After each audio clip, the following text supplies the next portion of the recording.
kecil ingin jadi guru ngaji, guru agama, terus dilanjut terus di pesantren. Itu memang keinginan dari kecil ingin menjadi guru ngaji, dan sampai saat ini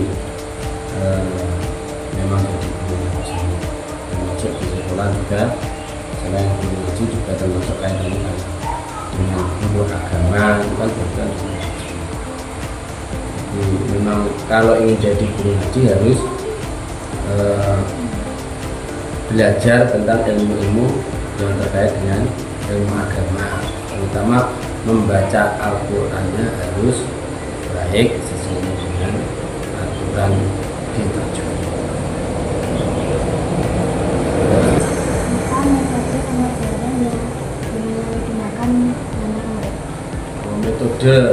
Metode di sini memang beberapa metode, termasuk An-Nahdiyah, Umi, terus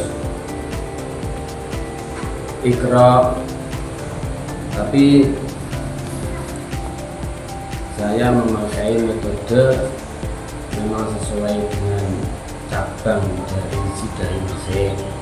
Hidayah Mesik itu metodenya tidak dipublikasikan, tapi memang untuk kalangan khusus untuk pesantren, dan yang memakai metode itu harus pernah ngaji di pondok besar. Termasuk di sini kan punya teknologi, bahkan di sana pesantren itu pondok besar dengan metode namanya metode pondok besar. Itu memang tidak diperbolehkan untuk umum, tapi untuk santrinya yang pernah menjadi santri untuk mengajarkan metode pondok besar. Itu memang berbeda dengan yang lain, tapi sama dengan metode-metode seperti An-Nahdiyah, terus Umi, dan lain sebagainya. Dan metode ini harus sesuai dengan apa yang diminta oleh pusatnya, yaitu Pondok Lisan Hidayah Mesik. Namanya di sini namanya metode Pondok Lisan. Kalau kurang paham bisa tanya. Bagaimana Bapak memotivasi anak-anak untuk belajar ngaji? Motivasinya untuk belajar ngaji, ya namanya motivasi kan beberapa. Sebenarnya kalau anak-anak itu ya motivasinya, kalau ada orang biasanya kalau tidak ngaji, kalau masih anak-anak kan nanti antara surga dan neraka. Anak yang tidak ngaji surga akan masuk surga, kalau tidak ngaji nanti masuk neraka. Itu di kalangan anak-anak. Kalau sudah besar kan ya untuk masuk neraka dan masuk surga biasanya kan ya tidak terabaikan, tapi dengan cara yang mudah diterima, besar, dan manfaatnya biasanya untuk memberikan motivasi pada anak itu bahwa ilmu ngaji atau ilmu agama itu bisa memberikan manfaat untuk semuanya, untuk diri sendiri, untuk keluarga, untuk masyarakat, untuk bangsa, negara, bahkan semua. Itu pun bukan di dunianya, bahkan di akhirat ini bisa memberikan kemanfaatan seperti itu. Makanya dari kecil ngaji itu, kalau tidak dari kecil, kalau nanti sudah besar sulit untuk jadi pelajaran, terutama ilmu. Karena ilmu agama kan ilmu yang selalu dipakai setiap hari. Sholat harus pakai ilmunya ilmu agama. Terus wudhu, pokoknya aliyah setiap hari yang tanpa harus memakai metode atau ilmu-ilmu yang terkait dengan agama. Makanya kalau tidak dari kecil ngaji, besar pasti malas belajar atau terpengaruh dengan yang lain. Makanya sekarang mengaji itu hal yang langka. Bila ada anak yang ngaji bahkan sampai tingkat sampean sebelum itu luar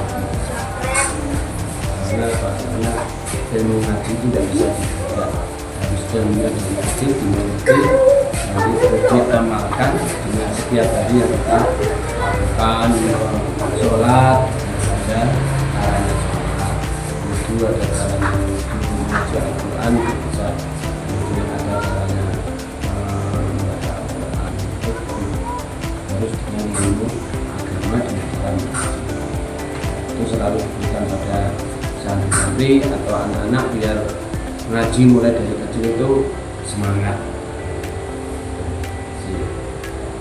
Terus Pencapaian apa yang sudah Bapak dapatkan di pencapaian pencapaian apa? yang sudah Bapak dapatkan di Pencapaian terkait sebenarnya penghargaan atau pencapaian itu pencapaian bisa kaitannya dengan tujuan yang didapat oleh anak-anak. Kalau di sini ya gitu kan, kalau di sini kaitannya pencapaian terkait dengan pendidikan untuk anak-anak yang mengaji di Malaysia itu ya, selain yang utama ngaji Al-Quran itu baik, itu ya untuk kedepannya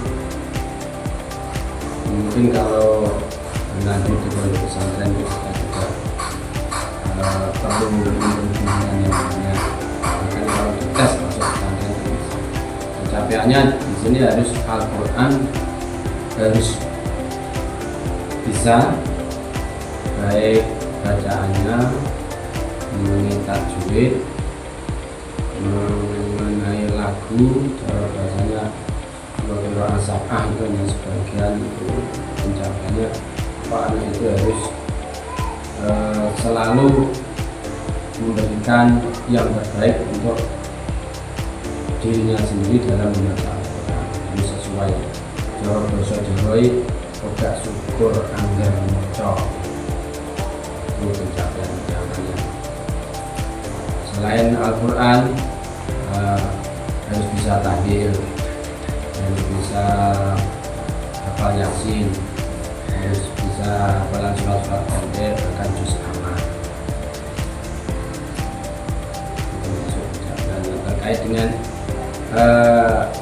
perlombaan yang sedang di sini itu kan macam-macam. Ada yang dari SD, ada yang dari SMI, MTS, SMA, MTS, SMP. Itu pada ngaji ke sini kalau ada lomba-lomba, bahkan yang dilombakan itu anak-anak yang ngaji sini. Jadi jadi satu, kalau di perlombaan jadi satu. Nanti sama-sama dari ngaji di sini, terus lombanya dari masing-masing kelas itu ternyata anak-anaknya sama ya. Itu mungkin ada yang lain pencapaian apa yang dimaksud ini. Pencapaiannya masuk sama dengan programnya. Itu kalau dari biasanya apa? Ikhra kalau tapi ini dari jilid 1 pra Al-Quran, kan hafalannya pra Al-Quran kan mulai alif bata sampai selesai. Karena mulai baca Al-Quran dikenalkan dengan bacaan kesolatan, sehari-hari harus apa. Setelah itu Al-Quran membaca dengan tulisan Al-Quran dan sebagainya. Disitu bersama ada hafalan tahlil, hafalan surat pendek dengan juz amma, itu petang terus di wisuda disyariatkan.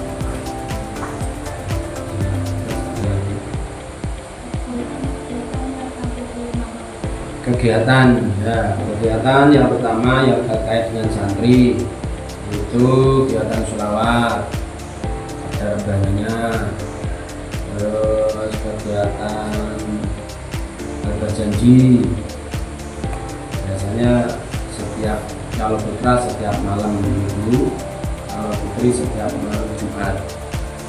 Itu sesuai dengan jam masing-masing. Untuk putra biasanya acara berjanji, kalau putri ibadah. Terus ada kegiatan lain yang terkait dengan itu apa? Taman anak-anak, kegiatan bacaan Yasin, bacaan Yasin setiap hari. Terus ada kegiatan yang di luar, itu kegiatan yang putri ya, kegiatan putri juga iya. Dan kegiatan lain itu membaca kitab kuning, itu lanjutan dari khataman, baca kuning, terus ngaji khusus putri. Terus ada kegiatan itu untuk setiap bulan, biasanya pengajian orang-orang tua kan. Yang lain kalau yang tahunan itu setiap hari-hari besar Islam, ada Jepang, Mauludan, terus ada halal, ini yang kedua reuni. Terus ada kegiatan tahunan syahadah atau haflah bersama.